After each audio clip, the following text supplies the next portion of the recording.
নবম এবং দশম শ্রেণীর বই থেকে একটি কবিতা, আমি কোনো আগন্তুক নই। আর এটি লিখেছেন আহসান হাবিব।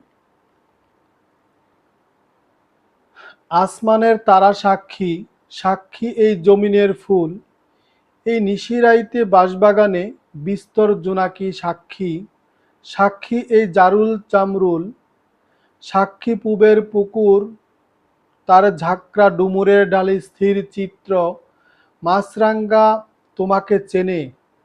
আমি কোনো অভ্যাসগত নই, খোদার কসম আমি ভিনদেশি পথিক নই।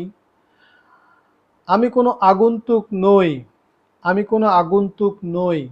আমি ছিলাম এখানে, আমি সাপনিক নিয়মে এখানেই থাকি। আর এখানে থাকার নাম সর্বদাই থাকা, সারা দেশে।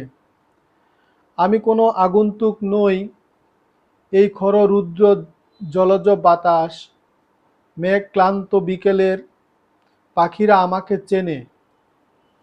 তারা জানে আমি কোনো অনাত্মীয় নই।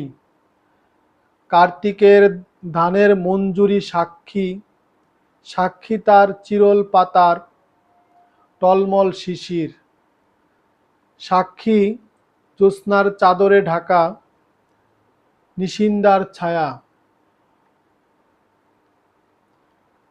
অকাল বার্ধক্যে নত কদম আলী, তার ক্লান্ত চোখের আধার।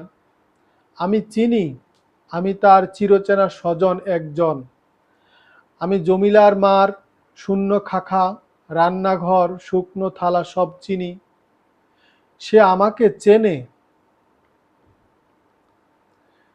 হাত রাখো বৈঠায় লাঙল, দেখো আমার হাতের স্পর্শ লেগে আছে কেমন গভীর। দেখো আমি মাটি, মাটিতে আমার গন্ধ, আমার শরীরে লেগে আছে এই স্নিগ্ধ মাটির সুবাস। আমাকে বিশ্বাস করো, আমি কোনো আগন্তুক নই। দুপাশের ধানের ক্ষেত, সরু পথ, সামনে ধুধু নদীর কিনার। আমার অস্তিত্ব গাথা, আমি এই উধাও নদীর মুগ্ধ এক অবলোক বালক।